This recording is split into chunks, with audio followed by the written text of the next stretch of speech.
السلام عليكم ورحمة الله وبركاته. أصحابي maanta waxaan isku dayeynaa inaan sameyno project yar oo expanding cars ah kaasoo ku saabsan web development gaar ahaan aynu ku qori doono koodhka HTML CSS iyo JavaScript. So projectkeenu wuxuu ekaan doonaa sidan oo kale. Waa expanding cars markaad imika aan kan halkan noo muuqato dhamaantii waxaan doonaa iska qorqoray. marka imika markaan ku dhufto kan kale hadana isweyneynaya kii kale is yareynaya walaanata hadana ka kale marka expanding cars noocaas oo kale ayaan sameynaynaa marka aan bilowno. hadda marka koobaad waxaan sameysanayaa folder si aan projectkayga aan u bilaabo. folderka waxaa doontaa iskala bixi kartaa project 1 baan iska dhahayaa. marka folderka sameeyo kaliya sawiraan baahanay marka sawiraan ka soo dhex qaadanaya adi sawirada online oo ka waxaysan kartaa oo ku xiriirin kartaa hadaa doontaan sawirada aad u haysato ayaad gelin doontaa aday yani ku qosaysaa imika kuwana ku bisoo dhasanay halkan aan paste ku dhig paste marka sawirada halkaas ay yaalaan wada aragtaa. kadib waxaan furayaa text editor-ka noogu jira ama koodhka kaad ku qorto ani VS Code baan ku qoraa Visual Studio Code. then folderkan kusoo dhex tooranaya folderka project 1 halkan waxaa nooga muuqda inuu kaliya sawiro ay ku jiraan so busy buu galay halkan waxaa nooga muuqda in sawiro kaliya ku jiraan marka waxaan taabanayaa korkaasaan taabanayaa sidaa kadib waxaan leeyahay index.html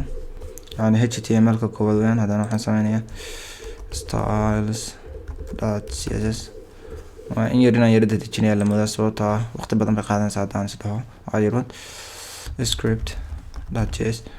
marka imika saddexda file ayaan sameysannay oo kano HTML kano JavaScript iyo kano CSS. marka waxaan ku horeynaa HTML kan ku horeynaa marka emmet baan isticmaalaya anigu marka isaga koodhka automatic u qoray marka waxaan ku qoray expanding tijaabin ayaan leeyahay waa title-ka halkan marka waxaan isku xidhayaa connection-kii ka dhexeeyay muxuu ahaayay style sheet-ka. I think you are familiar with this. marka connection-ka imika waxaan isku xidhay kan iyo styles-ka iyo HTML-ka ayaan isku xidhay. halkanna waxaan isku xidhayaa script marka sorry soo saaro script-kan hoose imo marka halka script.js imikana script-ga ayaan sidoo kale ku xidhay. marka halkaan marayo waxaan bilaabayaa koodhkii marka waxaan sameynayaa marka container ay ku wada jiraan sawirada oo dhan oo marka aan dushooda ka maamuli karo. marka waxaan leeyahay container marka this is waa shortcut-ka loo isticmaalo badanka VS Code-ka wuxuu sameynayaa div bay sameynayaa container marka divta dhexdeeda ayaa waxaan gelinayaa divaf kale oo muxuu ahaayay sawirada inoo xajinay. marka waxaan leeyahay div dimayo andi sawir san class baan sameynaya sawir active marka waxaad ii sameysaa weeyaan div haysta sawir iyo active classes laba class haysta marka wii sameeyay. marka halkaas ayaan tagayaa si aan u geliyo weeyaan sawirkii waxaan leeyahay style background image baan leeyahay background image halkan yoro marka waxaan dhahay images anigu sababta halka images bay ku jiraan marka ima soo saarayo badanka images marka dadka u saar laakiin ani halkan slash baan koraysiinay images baan leeyahay image marka image-ka igu jira lambarkiisa ayaan select gareyn kaan doono haddaan imika 2 dhaho 2ga baan soo qabsanayaa weeyaan marka imika bal tusaale aan dhaho 2.jpg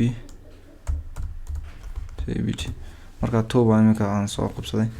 aan yareysa si aan uga dhigo waxaan hadda shidanayaa live server-ka marka waxa inoo soo bixin h3 baan gashan si uu inuu aragno ku soo dhawaada ray so when is save halkan background halkan laakiin qoraalna ku jira background ku jira weyn so background-ka ayuu sawirkan soo dul istaagayaa marka haddaan imika ku kale inaan sameeyo rabo container-kayga markasta waa inaan ku dhex jiro container-kayga kan baan tagayaa def sorry class iyo xamas isa sameyn karo marka ka koobaad active aan ka dhiganayna kuwa kale oo dhan laakiin waxaynu ka dhigi doonaa iyaga kuwan active ahayn marka waxaan taabanayaa hadda sawir hal class baan u sameynayaa raali noqda keyboardka scaleskayga ayaa xumaaday styles background image URL marka halkan image siin marka hore soo arkayna slash on korjina images kadibna lambarka aad rabto sawirada waan marka aan for baan taabtay marka muhiimadda aan inta ugu celinayo waxa weeyaan inaad fahantaan qaabka loo gelinayo hadda kadib adun baa ka gashanay marka ma soo bixin halkan waxaan naga dhimanaa qoraal geliyo h3 this is the project for Mosalis Somali keyboardkayga maanta wii dafray marka halkan aragtaa labadooda background ayaan ku haysanaa marka haddaba idinku sawirada ayaad rabtaan ayaad saa u gelinaysaan marka ani hadda koodkan wii diyaarsan yahay waxaan sameynayaa iska taatirayaa bodiga intaasoo maran baan tegaya kadib halkan aan aadaya intaan soo koobisanaya sababtaa sawirada aan isticmaal xitaa kuwa kale maaha waa kuwa halka ay ku jira si uuna waqti ugu dheeraanin ayaan saa u sameeyay ayoo kaas iminka markaan halkan tago aynu tagno waxaad aragtaa 1 2 3 4 5 baad aragtaa marka haddaba waxaan bilaabanaa hadda waxaan gelinayaa styles marka styleska markaan galno marka koobaad waxaan rabaa font family inaan bedelo marka waxaan sameynayaa google baan tagayaa waxaan leeyahay font google fonts baan leeyahay kadib waxaan iska soo qabsanayaa Roberto aan sameeyaa regular 400 baan tagayaa kadib si aan style sheet ka ugu dhex paste garayo soo qabanaya copy baan leeyahay here baan leeyahay marka waxaan ku paste garanayaa style sheet kan ka soo degaya haddana waxaan leeyahay halkan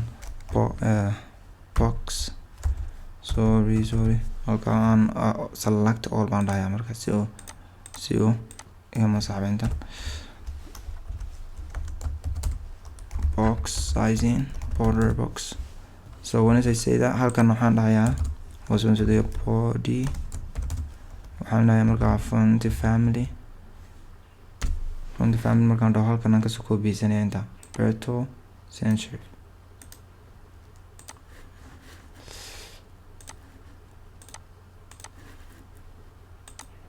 ay copy baan idhi huday soo qoraalku soo noqday isbeddelay oo marka ani kan kuma faraxsani halka ayaan ka bedelayaa waxaan ka dhigayaa mid kale ayaan ka dhigayaa halkan ay ku qoran tahay family halkaas aan tagayaa marka meesha report ka bilaamato baan waxaan sameynayaa male mulli halkan ayadana waxaan sameynaa naan dhaho mulli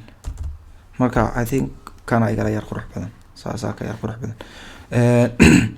markaad inta aad sameyso waxaan sameynaa marka inaan style sheetkan caadi bilowno inaanu page-keenan aynu maxaa style gareyno so waxaan sameynaa hadda colorkii waxaan ka bedelay baan ka wada qoraalkii halkan ku jiray marka waxaan sameynayaa hoos ayaan soo degay waxaan leeyahay display flex yani flex nooga dhig weeyaan marka flex buu sameynayaa then waxaan sameynayaa haddana display flex markaan idhaahdo align items baan leeyahay centerka nooge haddana justify content center ay si u cadaarataa dhexda ayay tegeen markaan height aan dhaho imika markaan height-ka u sameeyo waxaa shaqeyn doona align itemska marka wuxuu imanayaa dhexda ayuu imanaya height waxaan leeyahay 100 view height baan leeyahay marka dhexda ayuu noo yimaado cadaarataa marka halka dhexda waxaan dhahayaa overflow mar rabo inuu kan halkan uu sameeyo overflow marka waxaan leeyahay isagana sidoo kale overflow hidden isqarinaya marka waxaan leeyahay margin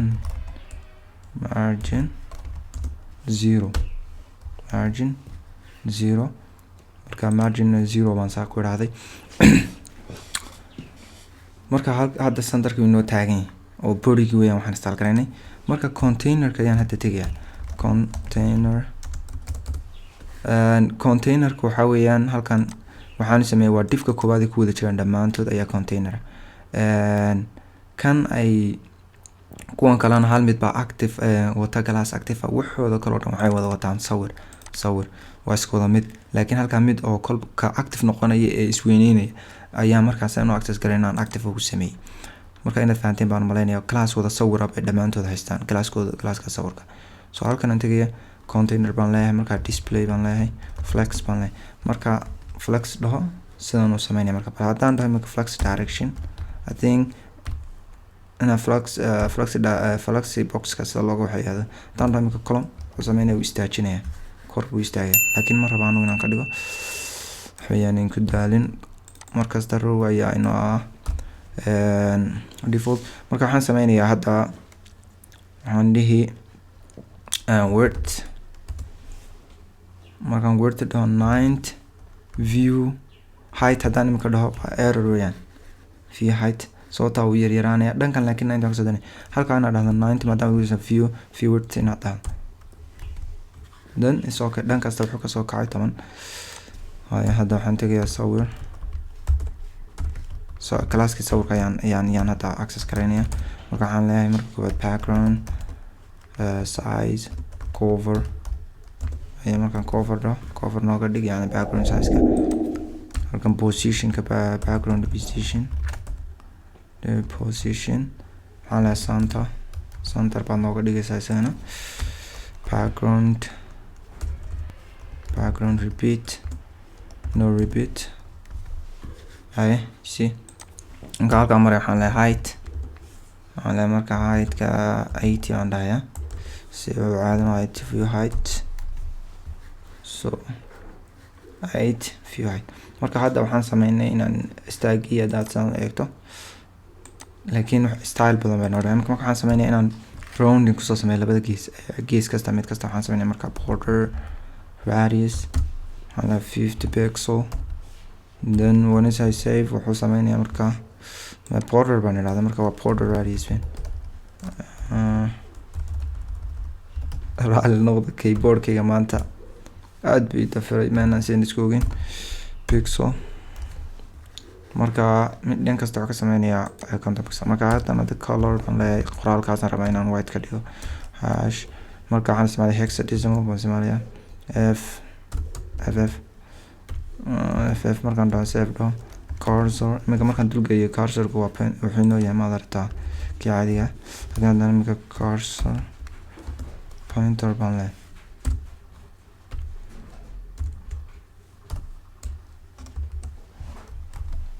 marka caddaan baan ka dhigay markaan ku dulgeeyana pointer buu noqonaya halkan waxaa inoo dhiman position relative position relative waxaan kaloo dhahayaa flex yani flexka waa sizekiisa inuu yahay 0.5 baan leeyahay mid kasta ha ahaado marka margin u dhaxaysiiya laftirkooga mid kasta inuu dhankan ay iyaga u dhaxeeyo space yar weeyaan marka margin baan leeyahay 10 pixel baan in dhaxaysiin 10 haya marka waxaan sameynayaa marka transition baan ku sameynaya waxaan leeyahay web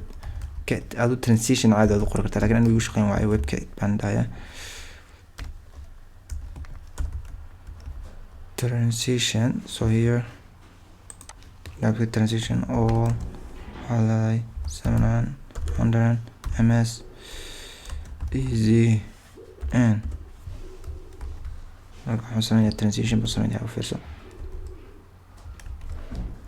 so marka halkan imika sawirka intaas ayaan ku deynaynaa editingkiisa waxaan hadda tegayaa marka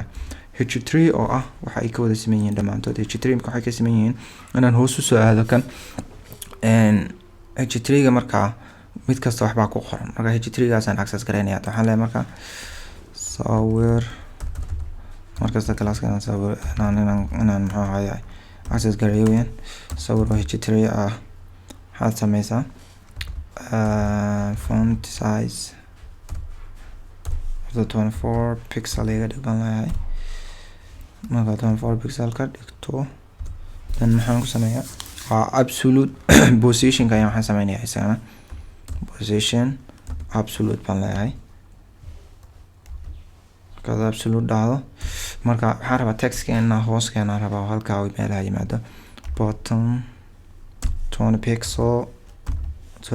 baa leedahay. So hoos buu yimaade. So leftigan ka yar durginaya left iyadana 20 iska dhig 20 pixel. So da marka hadhow expand ku sameeyno ka qurux badnaanaya sida imika maadaama yiri sidaan oo kale noqonaya hadda aan ka sii hagaajin doonaa left. Marka halka waxaan rabaa inaan la arag baan rabaa marka on dhamaantood wada qariyo si marka aan mid click hadhow siino uu u soo baxo. marka xalay opacity waan leeyahay then 0 baan leeyahay hagana margin opacity 0 markaan dhaho oo wada taatiimaya text marka margin 0 halkana. So so far meel fiican baan maraynaa ilaa hadda. waxaan hadda aan sameynayaa in midka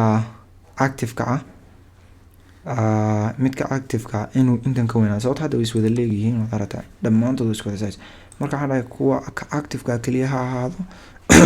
in ka weyn. marka waxaan sameynayaa sawir active baan leeyahay kan waa marka laba class baan access garaynaya. So waxaan access garaynayaa kan kaliya ayaan access garaynaya sawirkaas oo active ayaan access garaynaya kuwa kale ma access garaynayo. hadhowna markaan javascript tagno dynamic aan ku sameeyno qalba mid inuu guuro maxaa active. marka waxaan sameynayaa flex 5 baan leeyahay marka wax kale xitaa ma sameynayo 5 ku weynaado wada artaan hadda soo laakiin haddaan kan click siya ma shaqeynaya laakiin kan kaliya ayaa shaqeynaysa oo taa HTML CSS ma dynamic ma waxaan haddaba access sameynaya haddana inaan qoraalkii halkan ka soo saaro. marka qoraalkii inaan halkan ka soo saaro waxaan sameynayaa marka sawir active h3 waxaan leenahay opacity 1 soo dheh si loo arko yani aan baan dhahaynaa opacity adarta. marka halkan waxaan ku darayaa iyadana transition waxaan leeyahay opacity set halkan waxaan leeyahay 0.3 second easy in halkan 0.4 second baan leeyahay. then qoraalka ku soo hirgeliyay in yar ka yar dambeeyo weyn. that is all about imika badanka waan sameynay waxaan noo dhiman wax yar oo JS marka halkan waxaan sameynay waxaan kala iloobay inaan media aan ku sameeyo yani haddii device ka yar duwan uu ka yar yimaado in sidii yani size markasta ula shaqeeyo. marka waxaan leeyahay maximum width-ga maximum width markuu yahay 480 pixel baan leeyahay. markuu gaaro width-ga weyn waxaad sameysaa container-ka waxaad ka dhigtaa 100 view height width 100 view height ka dhig. marka uu yaraado markasta size-ku wuxuu noqonayaa 100 buu noqonayaa ilaa marka 480 maximum width marka 480 gaaro ayuu 100 view height ku noqonayaa. halka waxaan sameynayaa marka waxaan access garaynayaa sawir marka pseudo class and type of markuu 4 yahay waxaan dhahay anti type of haddana intan isoo koobiyo ma rabo inaan marka la sii mise waan iska sii qortaa waan iska sii qoranaya. waxaan sameynayaa sawir anti type of marka halkana 5 baan gelinayaa. marka tan waxay la macno tahay markaad anti type 45 waxay noqonayaan kaas iyo kan bay noqonayaan 4 waa kaas kana waa 5 labada markaad soo gaadho qari weeyaan display none si uuna yani uuna markaa ma artay uuna inooga xameen fluxbox keena marka markasta waxay ku xidhan tahay device intuu leeyahay. animaga Google Chrome kalka afarta soo dhigay soo device inta haduu ka yaraado labadaas way tagayaan khadka ka baxaya. so far meel wanaagsan HTML iyo CSS kii projectigu saas inaga dhan yahay wadarata wixii oo dhan waa nidaamsanay kaliya waxaan noo dhiman inaan sameyno JS. hadda waxaan joogaa JavaScript page-ka waxaa markaa wax kasta sameynayso waxaa jira error fara badan oo sameynayso marka hadda video-gan aan sameynay xitaa error waan sameeyay marka qof kasta inuu ku celceliyo isku dayo marka un baa fahmaysa ilaa in badan ku celceliso ma fahmayso coding laftigiisu waa practice weyn so imagine isku xidhan yihiin waxaan sameyn waan eegaya waxaan leeyahay web design kaliya iska qoraya so wuu wareegaya laakiin iskuma xidhna so cilada waxaan ku gartay inay markaa isku xidhan xagan script-ina wax ka qaldeen markaa script waan leeyahay script.js markaan isku xidho waa inuu xagan markaa soo saaro web design markaa way isku xidhan yihiin hadda way isku xidhan yihiin marka waxaan sameynayaa variable baan sameynaya constant waxaan sameynaya sawiro ayaan leeyahay constant waxaan bixiyaa variable ka sawiro document dot query selector all marka waxaan rabaa inaan all select gareeyo hal mar marka query selector dot all baan leeyahay query document dot query selector all halka marka sawir baan waxaan sameynaya classka sawirka oon gelinaya sababta classka wuxuu noo qabanaya waxyaalo badan weeyaan inuu wixii dhan isku xidho classki ayaan gelinaya sawirka marka classkaas oo dhan baan wada ayay hal mar haddaan laakiin query selector kaliya dhahdo dad query selector kaliya dhahdo hal mid ayuu qabanaya laakiin ma wada qabanaya all baan inaad marka all raaciso weeyaan soo dhamaan dadka sidoo qabto so haddaan dhaho dot log aan halkan aan imika dhaho sawiro on save gareeyo haddaan aado inspect on then console-ka aado waa meesha lagu tijaabiyo node list bay noo sameynaya marka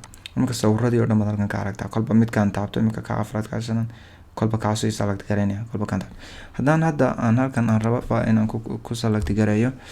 waxaan dhihi karaa tuyo kale marka designing inaad array aad ka xusataan marka imika halkan wuxuu soo bixi sawirka aan select gareeyo oo ka saddexaad sababta 0 ka bilaabmay wax weeyaan waxaan ku daalin waxaan si guda gelayaa casharka qaybta kale waxaan leeyahay markaas sawiro dot for each waa advanced array marka waxaan sameynayaa markaas sawir halkan waxaan sameynayaa waxa weeyaan arrow function marka halkan haddana cagsanay sawir oo classkiya kan waa variable-kii ayaan array ku sameeyay haddana waxaan select gareynayaa sawir oo galaasyadii aynu ku HTML noogu jira marka waxaan leeyahay add event listener waxaan noogu dhigtaa event listener noogu dar marka event listener-kaas marka wuxuu noqonayaa click marka la siiyo inuu yaano shaqeeyo marka halkan haddana arrow function ayaan sameynayaa arrow function markaas haddaan hadda console.log and halkan aan ku dhaho Abdifatah markasta oo select lagu click lagu sameeyo sawir kamid ah sawirada waa in xagga hoose console-ku Abdifatah soo saaro so click Abdifatah laba soo qoraata 3 4 marka click taas ayaa markasta shaqeynaysa marka waxaan ogaanay in click 10 event listen keeno inuu noo shaqeynay hadda marka waxaan sameynayaa inaan marka click lagu sameeyo in expand sameeyo oo active ka dhigo sababta classka active-ka wuxuu noo shaqeynaya 5 baaso halkan classkaas inuu isku bedelo marka laga dhigo active so waxaan leeyahay sawir dot class list dot add dataas ay ugu badbadan meelaan dot ku jirnaan dot iska dhalageeba marka waraa laanaysan active baan leeyahay marka imika hadaad u yar fiirsato aan save dhaho halkan ka baxo mid kasta marka kurto active buu ka dhigaya laakiin dibku waxaa jira weeyaan wada size buu ka dhigi markaan wada taabto wada size ayuu ka wada dhigaya marka waa inaan taana xalina iyadana marka waxaan sameynaya halkan function call baan sameynaya remove active class markaan halkan waa function call baan ugu dhaxyeelaya event listener-ka marka waxaan sameynaya halkan function-kii ayaan halkan ku sameynaya remove okay dhaxaysa function-ka dhaxaysa waxaan gelinayaa raalaada waqtiga ayaa aad u dheeraaday halkan waxaan gelinayaa function-kii waxaan sameynayaa marka for each baan ku sameynayaa sawiro dot for each markaas exactly kii koran bay la macno tahay sawir marka waxaan sameynayaa markaan ku sameeyo waxaan sameynayaa halkan arrow function haro function ka dhexdiisa ayaan waxaan hadana dhahayaa sawir dot add event ma dhahayaa halkan marka caadi baan u yiraahdaa class list dot halka marka add baan kii hore niri kan waxaan leenahay marka remove arrow ka kaxay meesha marka mid click la siiyo ha iska taga ka kalaan leenahay xaafadii iyo qaraabadeen u salaam active baan leenahay active kan aan marka saan ku qorayo waa classka inoogu jira halkaas marka kaasan dynamic dhigna inuu kolba mid aado oo ka la taabto click la siiyo active ka dhigo marka waa ka active kana inuu 5 ahaa flexigiisu ka weyn kuwa kale oo CSS ku bedelan ayaad wada ogeydeen so when I say save wax kasta inuu sideeda u shaqeeyo markaan kan ku dhufto wakaas ka aan ku weynayo wakaas kan kala ku dhufo kan kala ku dhufo kan kala ku dhufo marka is all about that marka waxaan maanta qaadanaa cashirkeena intaas aha waa HTML CSS iyo JavaScript waa project yar easy oo waxyaalo badan isticmaali karta portfolio-gaaga iyo waxyaalo badan oo kala isticmaali karta marka aad ayaad ugu mahadsantiin daawashadiina midda kale coding marka la sameynayo ma aha inuu qof kasta oo programmer uu xifdisan yahay wax kasta oo sameynayo waa sida aan moodi jiray laakiin ma aha wax kasta waa inaad diyaariso intaas oo error ba imanaysa intaas oo waxba imanaysa marka waa inaad xalin karto you have to be a friendly with Google inaad Google aad saaxiibatiin aad u fiican tahay iyo Stack Overflow iyo programmers aad u garanayaan waxyaalahaas marka insha Allah taala like share waxagina wixii taliya tusaalana comment section ka nagu reebisaan. Assalamu alaykum wa rahmatullahi wa barakatuh.